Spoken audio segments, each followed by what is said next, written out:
Damos siempre gracias a Dios por todos vosotros, dice Pablo, siempre, haciendo memoria de vosotros en nuestras oraciones.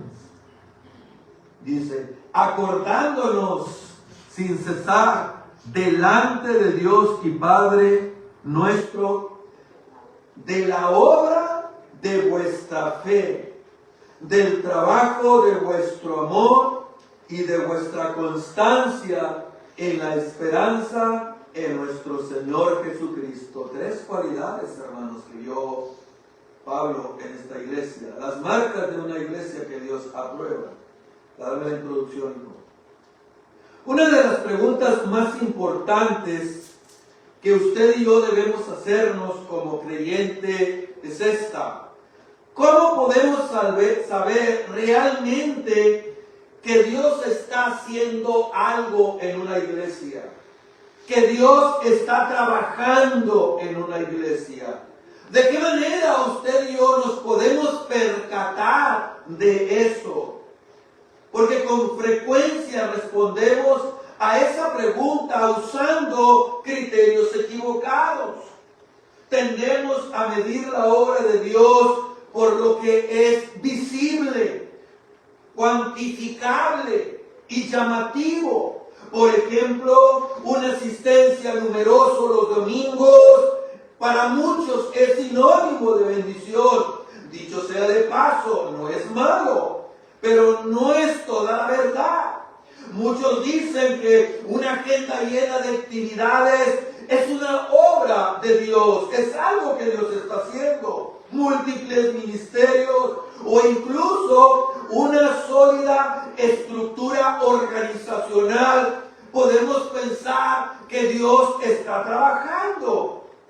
Aunque ninguna de estas cosas, iglesia, es mala en sí misma, ninguna de ellas constituye una evidencia definitiva de que Dios está obrando. Incluso, déjeme decirle esto, incluso la buena doctrina tan necesaria y fundamental no es por sí misma la prueba final. La doctrina puede ser correcta en papel, sin embargo, no estar produciendo transformación en la vida del pueblo. Eso es algo que está ocurriendo y que ocurre en muchas iglesias. La Escritura nos enseña que cuando Dios obra verdaderamente en una iglesia, su presencia no solo se confiesa, su presencia se manifiesta. No solo se proclama desde el púlpito, sino que se hace evidente en la vida cotidiana de sus creyentes. Dijo Pablo, ustedes son nuestras cartas. Se hace evidente en la vida cotidiana. La obra de Dios, querido, deja huella, produce fruto, y ese fruto es reconocible. Pablo, al escribir a los tesalonicenses, no comienza con elogios externos, ni tampoco con comparaciones, sino con gratitud a Dios por lo que Él estaba produciendo en ellos, por lo que Dios estaba haciendo en esta iglesia joven. Y Él mira el fruto de la fe, Él mira el amor de la esperanza y reconoce la mano inequívoca de Dios en esa iglesia joven. Por eso, al acercarnos a 1 de Tesalonicenses 1, 2 y 3, somos invitados a mirar con ojos bíblicos la obra de Dios. Mis amados, no para que usted y yo en un momento dado seamos condenados, sino para aprender a discernir las verdaderas evidencias de su gracia en la iglesia. Para que usted y yo nos demos cuenta de las evidencias de su gracia en una iglesia donde Dios está trabajando. ¿Cómo podemos evaluar si Dios está obrando en una iglesia? Una iglesia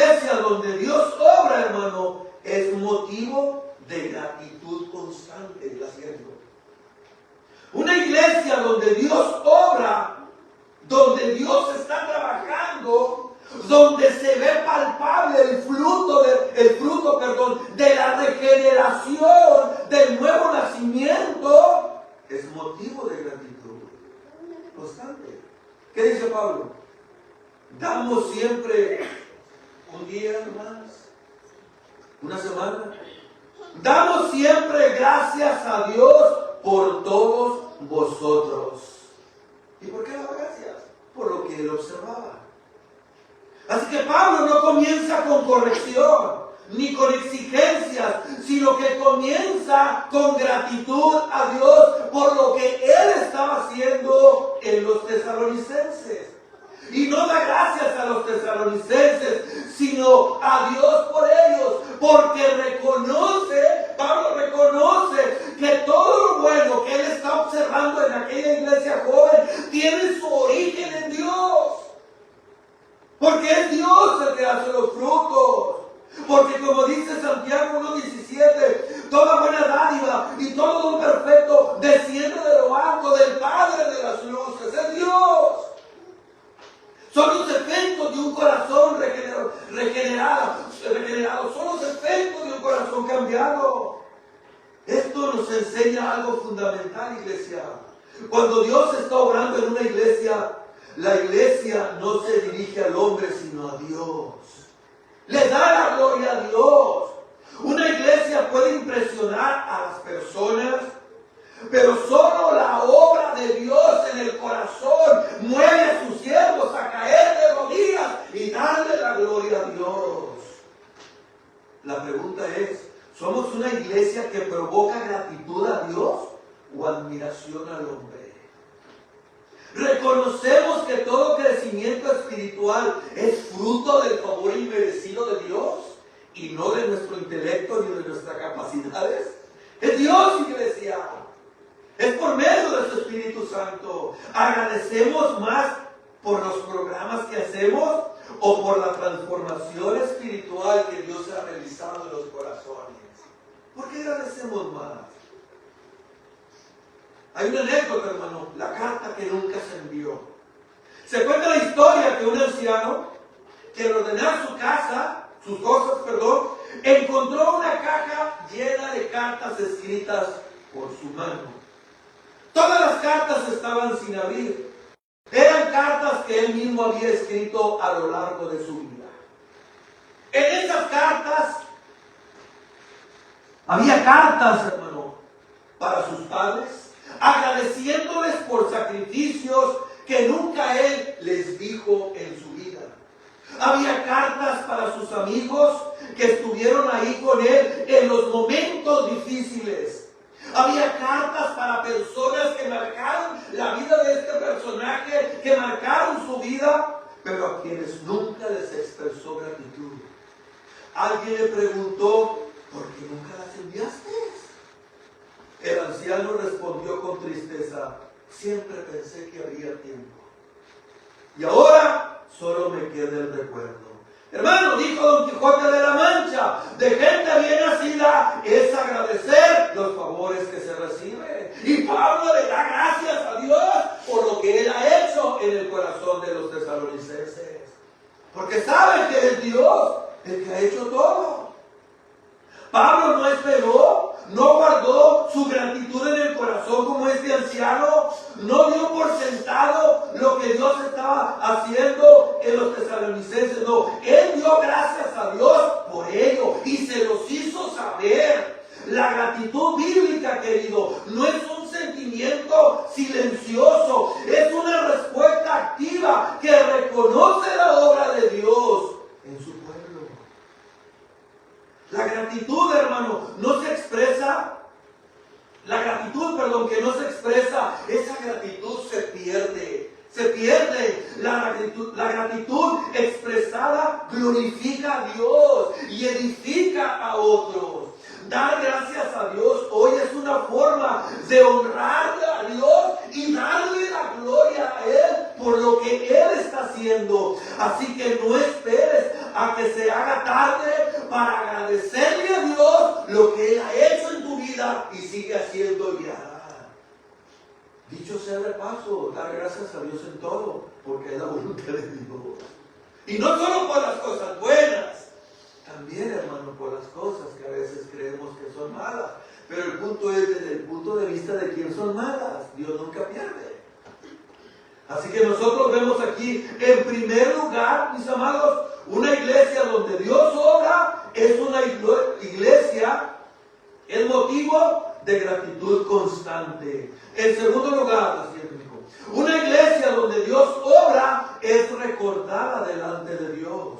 Dice Pablo, haciendo memoria de vosotros en nuestras oraciones. Memoria. Acordándome siempre. Pablo no solo piensa en ellos. Mira, pensé en fulano. No, él los presenta delante de Dios. Aquí está el Señor. No solo se acordó, sino que se los presentó al Señor en oración. Hermano, la obra genuina de Dios en una iglesia crea vínculos espirituales profundos. Somos uno en Cristo Jesús. Somos uno en Él. Esto revela que no eran creyentes olvidados. Su fe producía un impacto real en quienes los pastoreaban. Una iglesia donde Dios obra deja huella espiritual, no solo presencia física, huella espiritual. ¿En qué sentido? Deja huella en la vida de las personas, en su comportamiento, en su manera de ser, en su conducta. La presencia física se mide por asistencia, mas sin embargo la huella espiritual se ve por la transformación de los individuos. No solo hay gente sentada en bancas, hay vida transformada fuera del templo. No solo escuchan la palabra gobierna sus vidas, sus decisiones, actitudes y prioridades. Una iglesia puede estar llena cada domingo y sin embargo no estar dejando huella en la forma en la que vive la gente de lunes a domingo, de lunes a sábado. Eso es una triste realidad. Así que una iglesia donde Dios obra deja huella en la vida de las personas, deja huella en la memoria espiritual de otros. Pablo dice que se acordaba de ellos en oración. Hago memoria de ustedes en oración. Esto significa que los tesalonicenses no estaban olvidados espiritualmente por el apóstol Pablo. Su fe, su amor, su perseverancia eran tan evidentes que venían a la mente y al corazón de quienes lo pastoreaban. No había teléfonos, pero si hubiera, ¿cómo están mis hermanos? Estoy acá. ¿Cómo les está yendo? ¿Qué está pasando? ¿Cómo están? ¿Que están creciendo? Estaba preocupado. Por eso él los presentaba en oración. Señor, te presento a la iglesia de Tesalónica. Una iglesia donde Dios obra, hermano, no solo es vista, es recordada delante de Dios. En tercer lugar, deja huella en el testimonio que proyecta. La presencia física puede llamar la atención, sí, pero la huella espiritual da testimonio del poder de Dios, de cómo se convirtieron de los ídolos al Dios, le dice Pablo más adelante. Deja huella, deja marca espiritual. Y esto da testimonio del poder de Dios. Personas hablan de ella, no por sus eventos, sino por su fidelidad en medio de la prueba. No por la música ni por su edificio, sino por su amor genuino y su constancia en Cristo a pesar de las luchas. Así que la huella espiritual, hermano, no busca la fama, pero inevitablemente glorifica a Dios con su estilo de vida. En cuarto lugar, deja huella en la ausencia. La presencia física solo se nota cuando tú estás. Mas sin embargo, la huella espiritual permanece aunque tú no estés. ¿Cómo no me hace falta fulanito? ¿Cómo echo de menos a Manganito? ¿No has escuchado esas expresiones? Porque hace falta. Aunque tú no estés, dejas huella. Pablo estaba lejos de los tesalonicenses, pero la obra de Dios en esa iglesia seguía viva en su corazón y se reflejaba en las las oraciones por la iglesia. Donde Dios obra, la distancia, hermano, no borra el impacto. Una iglesia puede llenar un hogar, presencia física, pero solo una obra transformadora de Dios puede transformar vidas, ser recordada en oración, dar testimonio fiel y dejar impacto duradero. Donde Dios obra, hermano, se ve el efecto. La importancia no es cuánta gente nos está observando y reconociendo, sino cuánto del carácter de Dios refleja nuestra vida diaria, hermano. No se trata de cuántas personas me escuchan en YouTube, me escuchan en Facebook, en TikTok. No se trata de eso, sino de cuántas personas ven a Cristo en mi vida diaria. No es cuántos saben si somos cristianos, no, sino qué tan evidente es Dios en nuestras actitudes, palabras y decisiones. No es la visibilidad externa, querido, sino la transformación interna. Y Pablo sabía y daba gracias a Dios. Señor, los presentaba en oración. La siguiente, dijo. Pablo oraba por estos hermanos, intercedía, los llevaba en su corazón. Pablo tenía ojos para ver las marcas espirituales en la vida de estos hermanos. Se daba cuenta del poder transformador de Dios cuando llegó el Evangelio a Tesalónica. Es por eso que su vida de oración se caracterizaba por la gratitud. Oraba a Dios, gracias Señor, gracias por el impacto, gracias por tu obra. Ahora me doy cuenta que tú tenías un plan en que no fuera Asia, no fuera Bitinia. Ahora entiendo que esa misión del varón macedonio, pasa a Europa, pasa a Macedonia, era porque tú aquí tenías ya una cosecha grande. Gracias te doy, Señor. Wow, hermano. La pregunta es, ¿cuándo fue la última vez que tú le diste gracias por tu iglesia? ¿Cuándo fue la última vez? No simplemente en sentido general, hermano, sino por cosas específicas que tú aprecias y amas de tu iglesia. Y por favor, hermano, por favor, no me diga que usted no encuentra algo por qué darle gracias. Mire, si Pablo encontró motivos de darle gracias a Dios por los corintios, no creo que usted no encuentre motivos por darle gracias por Iglesia Estrella de Belén. ¿Cuándo fue que usted dio gracias a Dios por Iglesia Estrella de Belén? Pablo dice, constantemente los recuerdo, siempre, y constantemente le doy gracias a Dios por ustedes. ¿Qué tan frecuentemente tú te encuentras a ti mismo dándole gracias a Dios por tu iglesia? Gracias, Señor. ¿Qué sería, Señor, si nos quisiera Estrella de Belén en timones? ¿Hasta dónde tendría que ir? Gracias, Señor. Y no olvides, hermano, que la iglesia no es un edificio. La iglesia son las personas. Somos nosotros. Pablo da gracias a Dios por esta iglesia, porque en la generalidad de la membresía se evidenciaban las virtudes fundamentales de la vida cristiana. Se hacían evidentes. En tercer lugar, así que dijo, una iglesia compuesta de creyentes que manifiestan un carácter cristiano genuino. Esa es una iglesia donde Dios está trabajando. Esas son las marcas de una iglesia que agrada a Dios. Una iglesia compuesta de creyentes que manifiestan un carácter cristiano genuino. Escuchen lo que dice el verso 3. Acordándonos sin cesar delante de Dios y Padre, ¿de qué se acuerdan? Del templo, de las actividades que hacían. ¿De qué se acordaba Pablo? De la obra de vuestra fe. ¿De qué más? Y del trabajo de tu amor, de vuestro amor. Y de vuestra constancia, firmeza en la esperanza en nuestro Señor Jesucristo. Eso es carácter, hermano. Esto es carácter de una vida transformada. Mis amados hermanos, este es el corazón de la verdadera espiritualidad cristiana.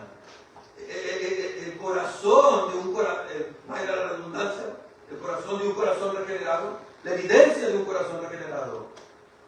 Dios lo usa como tabla de medida para saber si estamos madurando en la fe. Aquí vemos la fe, la esperanza y el amor. Estas son las virtudes que energizan la vida cristiana para que pueda producir frutos. Hermano, usted y yo no podemos vivir a piloto automático. No. Pablo dice aquí que estas tres virtudes actúan en nosotros y nos llevan a estar activos. ¿Se dieron cuenta de lo que dice Pablo aquí? En primer lugar, ¿qué fue lo que encontró? Dice Pablo, damos gracias a Dios recordando vuestra obra de fe. ¿Ese es el punto? ¿Dice eso, hijo? Recordando. ¿Léelo?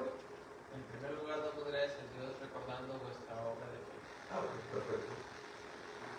Primero, mis hermanos, la verdadera fe, la que viene de Dios, ¿sabe qué? Produce obras. ¿Sabría usted eso? La verdadera fe produce obras. De manera que si bien es cierto, usted y yo no somos salvos por las obras, sino por la sola fe, la verdadera fe se hace evidente por medio de las obras. Usted y yo somos salvos por la fe, porque por gracia sois salvos por medio de la fe. Y esto no es de vosotros, pues es un don de Dios, no por obras para que no se gloríen. Así que somos salvos por la sola fe, gracias a la gracia de Dios. Pero la fe que salva nunca viene sola. Porque más adelante Pablo nos dice en el versículo 10 de Efesios 2, porque somos hechuras suyas, creados en Cristo Jesús. ¿Para qué fuimos creados?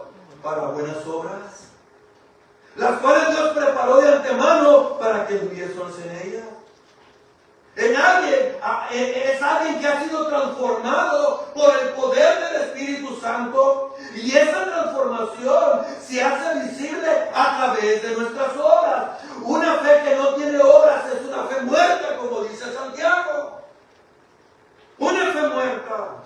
La verdadera fe es el combustible que nos mueve a poner nuestros dones en operación para servir a Dios y para edificar la iglesia, al entender lo que Él hizo para salvarnos. Así que Pablo dice, el trabajo de vuestra obra es testigo. Pero también Pablo le da gracias a Dios, hermano, por estos creyentes de Tesalónica, porque recordaba el trabajo que ellos hacían motivados por el amor. La siguiente, hijo. Es la gracia. Dice, y del trabajo de vuestro amor. Primeramente, amor a Dios, amor al prójimo o amor a tus hermanos. Y es interesante notar algo, iglesia.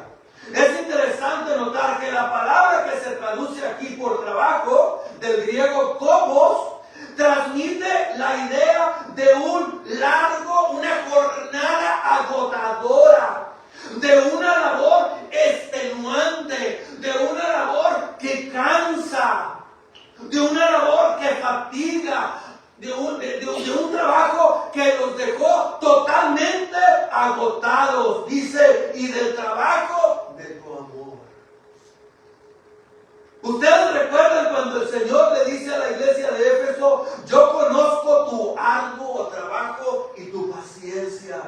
Bueno, esas dos palabras, hermano, arduo trabajo, en español es una sola palabra.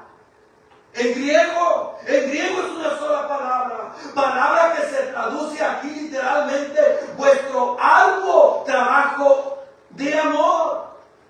Vuestro arduo trabajo de amor. Este amor es mucho más que una emoción. El amor que se menciona aquí, el amor que menciona Pablo, el amor de los tesalonicenses, es mucho más que una emoción. Es la disposición de buscar el bien de otros y en ocasiones a costa de uno mismo.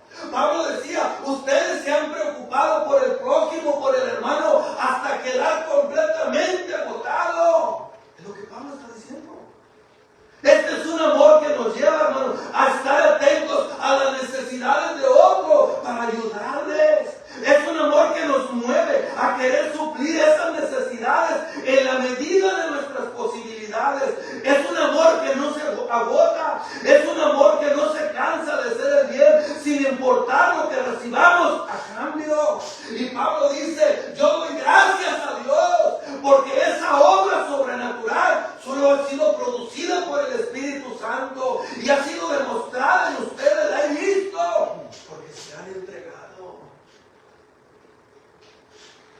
Mis hermanos, esta es una virtud en la que nunca debemos dejar de crecer. Nuestra medida de amor, ¿sabe quién es? Es Cristo. En esto consiste el amor. ¿En qué? No en que tú y yo amamos primero a Cristo.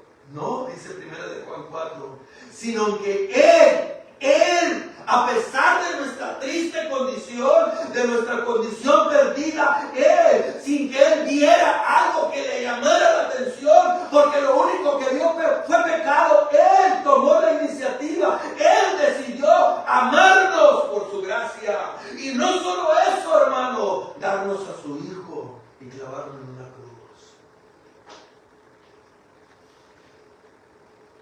Dios, hermano, nos amó derramando toda su ira en la persona de su Hijo Jesucristo para aceptarte a ti y a mí como su Hijo. Es por ello que debemos también nosotros amarnos unos a otros.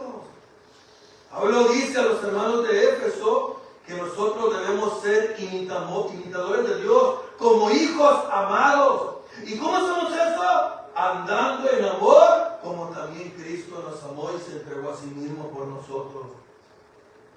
Ahora yo te pregunto a ti, hermano, esta también me la hago a mí, esta pregunta. ¿Es ese amor evidente en tu vida? No te estoy preguntando si los hermanos de la iglesia te están amando así.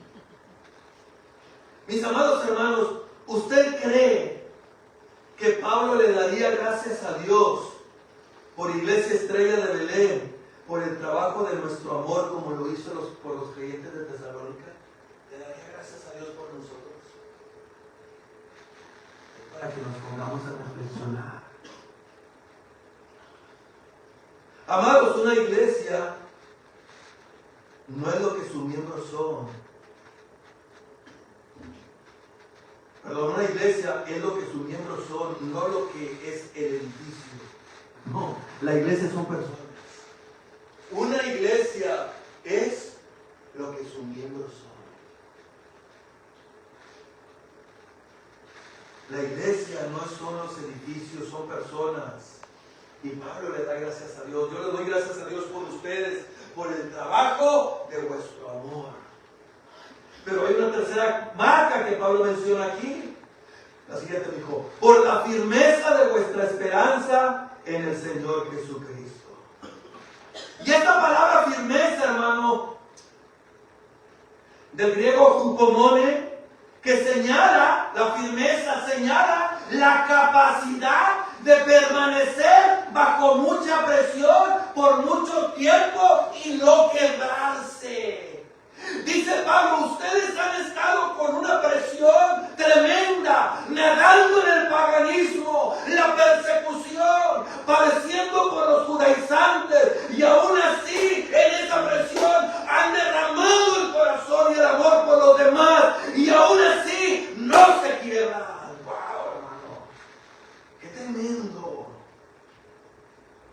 Es tremendo. En otras palabras nos habla de resistencia, de perseverancia, no de resignación. Pablo está hablando de la capacidad de perseverar. Estos creyentes en Tesalónica estaban experimentando mucha presión, persecución, pero no habían claudicado en su fe, ni habían dejado de amar al consumador de nuestra fe en Cristo Jesús. O como cristiano, en el progreso del peregrino, aunque estaba el pantano del desaliento, el gigante de la desesperación, nunca quitó su mirada de la ciudad celestial hasta que cruzó el Jordán y llegó. Tenemos que poner la mirada en Cristo.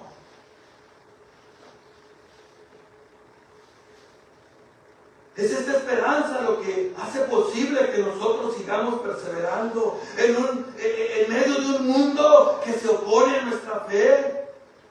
Porque nosotros sabemos que esta vida es fugaz, iglesia. Y lo que nos espera es 1000 veces glorioso, mucho más glorioso que esta vida.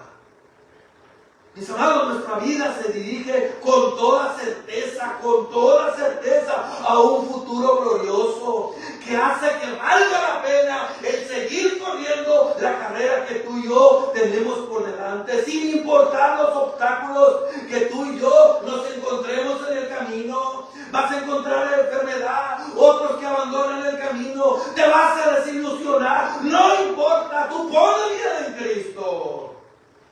Dice Pablo en Romanos 8:18, pues tengo por cierto, no es una mera suposición, no es yo espero que algún día, allá no muy lejano, no, Pablo dice, tengo por cierto que las aflicciones del tiempo presente no se comparan con la gloria venidera que nosotros ha de manifestarse. ¿Tú esperas esa gloria?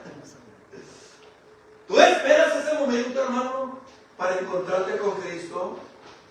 Esa es la esperanza, la que alimenta y fortalece nuestra fe. El mundo convulsiona, se cae a pedazos, pero nuestra fe está firme en Cristo. Es esa esperanza la que energiza nuestro amor. Cuando yo sé, hermano, lo que me espera a mí cuando Cristo regrese, cuando yo sé, estoy convencido de lo que me espera si llego a morir, yo puedo dedicarme tranquilamente a servir la iglesia local, servir a unos a otros, porque mi esperanza está en Cristo Jesús. El amor que es producido por la esperanza me motiva a continuar adelante. No se puede vivir la vida cristiana, iglesia, como les decía, en piloto automático. Las obras del cristiano surgen de la fe, y esa fe es un don de Dios. El trabajo sacrificial surge del amor y nuestra perseverancia de nuestra esperanza en Cristo Jesús. Estas virtudes, hermanos, estas virtudes son regalos de Dios. Regalos de Dios por su gracia, producidos por la obra sobrenatural del Espíritu Santo cuando regeneró nuestros corazones. Pero somos tú y yo los que ejercemos. Nadie va a creer por ti. Nadie va a creer por mí. Somos nosotros los que ejercemos fe. Somos nosotros los que decidimos amar.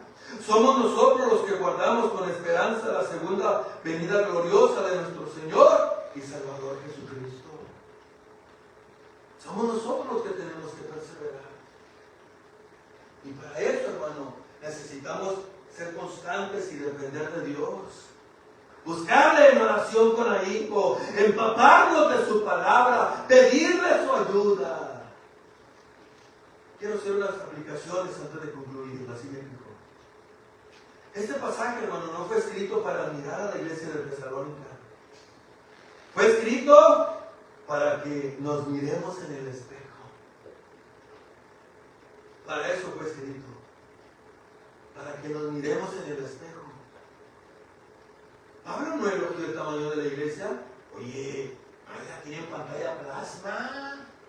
Oye, ¿tienen luces? Oye, ¿tienen plataforma? Oye, ¿qué es ese humo que sale cuando tocan? No. Pablo no vio eso. No vio el edificio. No vio que también cantaba. No vio la organización. No. Pablo vio las marcas. La evidencia de una iglesia que agrada a Dios. Él vio las obras de fe. Esas obras que son únicamente producidas por el Espíritu Santo. Él vio las obras, los hechos. Porque la fe bíblica produce obras. Y esas obras tienen el propósito de glorificar a Dios. No es solo decir yo creo, es vivir confiando en Dios cueste lo que cueste. Es obedecer aunque no sea popular. Es servir aunque nadie me aplauda. Mi pregunta es, ¿mi fe se nota en cómo vivo o solo en lo que digo? ¿Mi fe se nota en cómo vivo o en solo lo que digo? Dice Pablo, del trabajo de vuestro amor. Ese amor aquí significa sacrificio. Hermano, amar cansa, amar cuesta. Amar implica dar tiempo, perdonar, soportar, ayudar. Una iglesia que Dios aprueba no es cómoda, es una iglesia comprometida. La pregunta es, ¿servimos por costumbre o por amor genuino a Cristo y a las personas? ¿Servimos para que me vean, para que me aplaudan? ¿O lo hacemos por amor a Cristo y a su persona? Pablo vio la constancia de ellos en la esperanza bienaventurada. Esa es la esperanza que alimentaba la fe de los tesalonicenses, la fortalecía. Y es esa misma esperanza la que nos fortalece a nosotros, la que energiza nuestro amor para servir. Cuando yo sé, como les decía, lo que a mí me espera cuando Cristo regrese en gloria, eso me motiva a seguir adelante en las luchas, en la enfermedad, en la escasez, en la desilusión, en la apatía. Me impulsa a seguir adelante. Como lo fue Tesalónica. Concluyo, hermano, así que dijo. La iglesia de Tesalónica no era perfecta, pero tenía señales claras de que Dios estaba obrando en ella. Hoy la pregunta no es mi iglesia popular? ¿Es Estrella de Belén popular? ¿Tiene buenos músicos? ¿Está creciendo? No, esa es una pregunta. La pregunta es, ¿se miran los frutos de la fe? ¿Se siente el amor? ¿Permanece la esperanza o estamos nosotros en un fatalismo? No, esto ya no se compone. No. ¿Permanecemos en la esperanza? Porque una iglesia aprobada por Dios, hermano, una iglesia en la que Dios está obrando, no se define por lo que aparenta, sino por lo que está produciendo. Donde estas tres cosas están vivas, es porque Dios está haciendo una obra poderosa. Y no importa cuántos seamos. La iglesia de Tesalónica era joven, era pequeña, pero estaba. Y Pablo le elogia. Y lo que viene a continuación, hermano, el resto del capítulo, es tremendo. Que Dios nos ayude, hermano, a que la gente pueda ver las marcas de esta iglesia, de que Dios está